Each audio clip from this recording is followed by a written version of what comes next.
అందరికీ నమస్కారం అండి.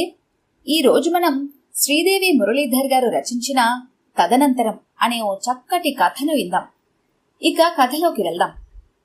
మొన్న వైకుంఠ ఏకాదశి నాటికి నా రామకోటి పూర్తి చేసుకున్నాను. దగ్గుదెర తగ్గిర కాసేపటికి అన్నారు మాస్టర్ గారు.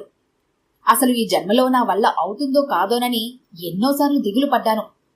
తనలో తాను అనుకుంటున్నట్లు నెమ్మదిగా చెప్పారాయన కూతురితో. తృప్తిగా తల పంకించింది వైదేహి. తనకు ఊహ తెలిసినప్పటి నుంచి నాన్న రామకోటి రాస్తున్నారు. పెదాలపై నిరంతరం రామనామ ధ్యానం. తల్లి అన్నయ్య రైలు ప్రమాదంలో చనిపోయినప్పుడు మానవలసిన కొద్ది రోజులు మాత్రమే ఆయన రామనామానికి దూరంగా ఉన్నది. గాలి, నిద్ర, స్నానం, భోజనంలాగే రాముణ్ణి ధ్యానించటం ఆయనకు ఒక జీవిత అవసరం. దశాబ్దాలుగా ఆయన చేస్తున్న నిరంతర తపస్సు. మాస్టర్ గారి బడిలో తెలుగు సోషల్ చెప్పేవారు. ఇంటి దగ్గర ట్యూషన్లు, సంస్కృత పాఠాలు చెబుతారు. అత్యంత సామాన్య జీవనం కొనసాగించే ధార్మికుడు, కర్మిష్టి. తాతల నాటి చిన్న పెంకుటిల్లు ఆయనది. ఈనాడు మృగ్యమైన పాత బంగారపు విలువలు, పద్ధతులు ఆ ఇంట్లో కనిపిస్తాయి. ఆయనకు ఒక కొడుకు, కూతురును. కోదండపాణి ఎంకాం పాస్ అయి బ్యాంకు ఉద్యోగంలో చేరాడు. తల్లి తండ్రి లేని మేనకోడల్ని తన కోడలుగా చేసుకున్నారు మాస్టర్ గారు. పండంటి మనవడిని ఎత్తుకున్నారు. మాస్టర్ గారి రెండో సంతానమైన వైదేహి. తండ్రికి కూతురికి మధ్య మాటలకందని అనుబంధం. 18వ ఏటనే పెళ్లి చేశారు. అల్లుడు మాస్టర్ గారిలాగే సామాన్య కుటుంబీకుడు. ఏదో చిన్నపాటి ప్రైవేటు ఉద్యోగం. 15 ఏళ్లైనా వైదేహికి సంతానం కలగకపోవటం ఆయన జీవితంలో ఒక అపశృతి. భార్య కొడుకు దుర్మరణం పాలు కావడాన్ని హాలాహలంలా మింగారు ఆయన. తల్లి తండ్రి లేక జీవిత భాగస్వామిని, తల్లిలాంటి అత్తగారిని పోగొట్టుకున్న కోడలి యొక్క సంరక్షణలో తన వ్యక్తిగత దుఃఖాన్ని పూర్తిగా పక్కకు నెట్టివేశారు. సుమతి ఆలనా పాలన కన్నవారి కంటే మిన్నగా కడుపులో పెట్టుకుని చేశారు. మావయ్య ఆదరణలో క్రమంగా కోలుకొని మామూలు మనిషైంది సుమతి. రిటైర్ అయిన తర్వాత వచ్చే పెన్షన్తో ట్యూషన్లతో పాటుగా ఇంటి వెనుక వరండాని 2 గదుల వాటాగా మార్చి అద్దెకిచ్చారు. అలా లోటు పడకుండా జాగ్రత్తగా రోజులు వెళ్లదీస్తున్నది ఆ కుటుంబం. తండ్రి ధోవతులు మడతవేస్తూ నాన్నా అని పిలిచింది వైదేహి. చేస్తున్న జపాన్ని ఆపకుండా కళ్ళెత్తి చూశారు ఆయన. ఏమీ లేదు, ఇదివరకు 4-5 సార్లు అడిగాను మిమ్మల్ని, మర్చిపోయారేమో. అమ్మవి రాళ్లదిద్దులు చెప్పడం ఆపి తండ్రి భావాల్ని చదవాలని చూసింది వైదేహి. ఆయన విన్నారు. ఎప్పటిలా ఏమీ అనలేదు. తన మానాన తన జపం చేసుకుంటున్నారు. మళ్లీ గొంతు సవరించుకుంది. ఏంటి ఇన్నిసార్లు అడుగుతోంది అనుకోకండి నాన్న. మీకు తెలియందేముంది? తాలిబొట్టు తప్ప చిన్నమెత్తు బంగారం ఇక్కడా అక్కడా కూడా ఎరగను. బంగారం కోసం కాదు, అమ్మ దిద్దులంటే నాకు ప్రాణం. ఆవిడ గుర్తుగా పెట్టుకుంటాను. కాదనకండి నాన్న. ఆహా, ఇప్పటికిప్పుడు కాదు, ఎప్పుడైనా మీరు ఇవ్వదలుచుకున్నప్పుడే. మనసు ఇప్పి తండ్రికి తన కోరిక చెప్పుకుంది వైదేహి. చూద్దాంలేవే, అయినా ఇప్పుడు ఎందుకు చెప్పావన్నీ? దిద్దులు చూస్తేనే అమ్మ గుర్తొస్తుందటే పిచ్చిదానా? నవ్వుతూ తీసి పారేశారు ఆయన. మనసు చివుక్కుమంది. ఛ, నోరు తెరిచి ఎన్నిసార్లు అడిగినా ఇంతే. నాదే బుద్ధి తక్కువ అనుకుంది బాధగా. బయలుదేరడానికి లేచింది. సరే వెళ్ళొస్తాను నాన్న, అన్నీ సర్ది పెట్టాను.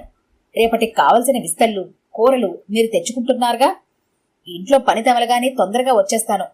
ఒక పావుగంట ఆలస్యమైతే మీరిద్దరూ హైరాణ పడకండి నాన్న. అల్లుణ్ణి భోజనాలకి రమ్మని చెప్పు. నిట్టూర్చి వెళుతున్న కూతురి వంక ఆప్యాయంగా చూశారు మాస్టారు. తల్లిలాగి అలుపెరగని కష్టజీవి. రోజు విధిగా వచ్చి ఇంటి పనిలో చేదోడు వాదోడుగా ఉంటుంది. కోడలు సుమతి అర్చకురాలు. భార్య బతుకున్నంతకాలం ఇంటెడు చాకరీ తన ఒక్క చేతి మీదనే వెళ్లబుచ్చింది. పై పనులు మగవాళ్లు చూసుకునేవారు. ఇటువంటి పరిస్థితిలో సుమతికి ఏనాడు బాధ్యతల బరువు తెలియలేదు. తనకు ఓపిక, ఆరోగ్యం రెండూ తక్కువేనని మనస్ఫూర్తిగా నమ్మిన సుమతి పని, ప్రయత్నం రెండూ మితంగానే చేసే అలవాటు చేసుకుంది. తండ్రి ఇంటి పరిస్థితి తెలిసిన వైదేహి తన విద్యుక్త ధర్మంగా చేతనైనంత చాకరీ చేసి వెళ్తుంది ప్రతిరోజు. రేపు తల్లి అన్నల ఆబ్దికానికి అన్నీ చెక్కబెట్టి వెళ్లిన కూతుర్ని భగవంతుడు తనకు మిగిల్చిన ఆఖరి ఆలంబనగా భావిస్తారు మాస్టారు. జపం ముగించి లేచి కండువా భుజం మీద వేసుకుని చేతి సంచిలో ఏవో సామాన్లు సర్దుకుని కోడలికి తలుపు వేసుకోమని చెప్పారు మాస్టారు. అలా కూరలో అవి కొని గణాపాటిగారింటికి వెళ్ళొస్తానమ్మా. ఫలహారం కూడా అక్కడే ముగించుకుంటాను. పొద్దుపోతుంది. నువ్వు పిల్లాడు తిని పడుకోండి చెప్పి బయలుదేరారు. బజారు పనులు చూసుకుని ఘనాపాటి గారింటికి చేరుకున్నారు. ఆయన మాస్టారు గారికి గురుతుల్యులు. పెద్ద దిక్కు. కష్టసుఖాల దగ్గర నుంచి ఈతి బాధల దాకా అన్ని ఆయన దగ్గర వెళ్లబోసుకొని ఆయన చెప్పే పరిష్కారాలు తూచా తప్పకుండా శిరసావహించడం మాస్టారికి అలవాటు. బరువైన మనసుతో అక్కడికి వెళ్లి రాత్రి దాకా ఆయనతో మాట్లాడి ఇంటికి చేరుకునేసరికి బాగా అలసిపోయారు మాస్టర్ గారు. ఆ ఇంట్లోనూ ఈ ప్రపంచంతోనూ ఆయన గడిపిన ఆఖరి రాత్రి అదే. ఆ ఇంటి చరిత్రలో మరొక అధ్యాయం ముగిసింది. యథావిధిగా మాస్టారి దశదిన కర్మలు జరిపించబడ్డాయి. బంధువులంతా వెళ్లిపోయాక కాలచక్రం ఆగిపోయినట్లుగా ఉన్నదక్కడ. సాయంత్రపు నీడలు ముంగిట్లో పరుచుకుంటున్నాయి. ఘనాపాటిగారు మాస్టారి పెద్ద పడక కుర్చీలో కూర్చుని ఉన్నారు. ఆయన ముఖం ఎంతో గంభీరంగా ఉంది. మ్లాన వదనాలతో చిన్నబోయి కూర్చున్న సుమతి వైదేహిలను చూశారు ఆయన. పిల్లవాడు పక్కవాట పిల్లలతో ఆడుకుంటున్నాడు.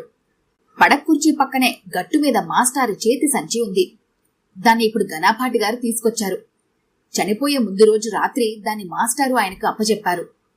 అమ్మా సుమతి, వైదేహి, ఇలా రండమ్మా అని దగ్గరకు పిలిచారు ఆయన. వైదేహి మనసులో ఎన్నో ఆశల అలలు. చనిపోయే ముందు రాత్రి తండ్రిని నోరు విప్పి కోరిన కోరిక ఆమెకు తరచూ గుర్తుకొస్తోంది. ఒక పక్క కన్నవారు, తోడబుట్టినవారు, శాశ్వతంగా దూరమైన ఒంటరితనం, అర్భకురాలైన వదిన, పసివాడైన మేనల్లుడు జీవితాలు ఆమెకు ప్రశ్నార్థకాలుగా మిగిలాయి. వారి బాధ్యత ఇకపై తనదేనన్న భావన ఆమెలో భయాన్ని కలిగిస్తోంది. ఘనాపాటిగారు సంచి విప్పి చిన్న స్టీలు భరిణి తీశారు. ఎన్నోసార్లు తండ్రిని తనకివ్వమని ప్రాధేయపడిన దిద్దులు అందులో ఉన్నాయి. అవి అందుకోవడానికి 2 అడుగులు ముందుకు వేసింది వైదేహి. ఇవి మీ అమ్మగారి దిద్దుల జత.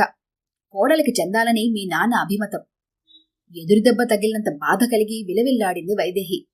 సుమతి ముందరికి వచ్చి అత్తగారి నగ ఇస్తుంటే చెంగు పట్టింది. కన్నీళ్లు, భావోద్వేగాలు వశం కాక వెక్కి వెక్కి ఏడవసాగింది వైదేహి. ఎందుకమ్మా ఏడుస్తావు? ఎన్నాళ్లున్నా పోవలసిందే కదా. రోగాల పాలే మంచం పట్టకుండా నిద్రలోనే దాటిపోయాడు పుణ్యాత్ముడు అనునయంగా అన్నారు ఘనాపాటిగారు. ఇంకొక వస్తువును సంచిలోంచి తీసి వైదేహి వంక చూస్తూ సంచి ఆమె వైపు జరిపారు. ఇదిగోనమ్మా వైదేహి, మీ నాన్న నీ పేర వదిలిపెట్టిపోయిన ఆస్తి. ఆశ్చర్యంగా చూసింది ఆమె. మాస్టారి సచ్చీలత, క్రమశిక్షణ, వైరాగ్య వైఖరి గురించి కొన్ని మాటలు తనలో తాను గుర్తు చేసుకుంటున్నట్లు చెప్పారు ఘనాపాటిగారు. సగం జీవితం పైగా ధారపోసి చేసిన రామనామం, రాసిన రామకోటి, ఈ 2 పుణ్యఫలం నీకు ధారపోసి వెళ్లిపోయాడమ్మా నీ తండ్రి. ఆ రామనామం సాయంతోనే పిడుగులాంటి కష్టాల్ని ఎదుర్కొన్నాడు. దాని ఆలంబనతోనే ముసలితనాన్ని, అనారోగ్యాన్ని లెక్క చేయకుండా బతకడం అలవాటు చేసుకున్నాడు. తన చేసుకున్న పుణ్యమంతా నీ వరం చేసి ఉట్టి చేతులతో దర్జాగా దాటిపోయాడమ్మా. తండ్రి జపమాలను ఎంతో అపురూపంగా చంపకు చేర్చుకుంది వైదేహి.